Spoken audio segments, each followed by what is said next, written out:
अहिले के छ पुरानाको गाडी करोडको इज्जत फुट्या कौडीको नि छैन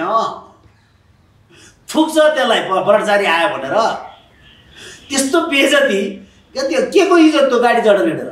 कम्तीमा सरकारी गाडी छ नेपाल सरकारको सेतो प्लेटमा रातो अक्षर देखे पछाडि टक्क ओहो सरकारी मान्छे यार हैन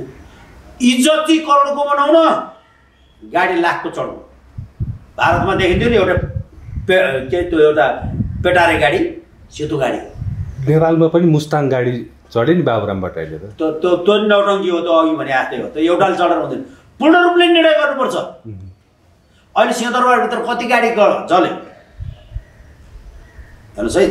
हजारौँको सङ्ख्यामा गाडी सुन्नुहोस् अनि त्यो शैतान निवासमा कति गाडी झरे त्यो छ नि भुसीपाटीतिर बनाएको शैतान निवास अहिले शैतानहरूलाई बस्ने घर बनाइदिएको थियो नि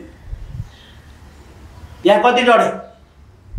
अनि सबैका यी घर घरानालाई कतिवटा डढे स्काउट खड्काका मात्रै तपाईँको 6 वटा गाडी डढेका छ होइन त्यो वाइडबाडी देउबाका मात्रै 10 वटा गाडी डढेका छन् ती गाडीहरू के थिए सरकारी थिए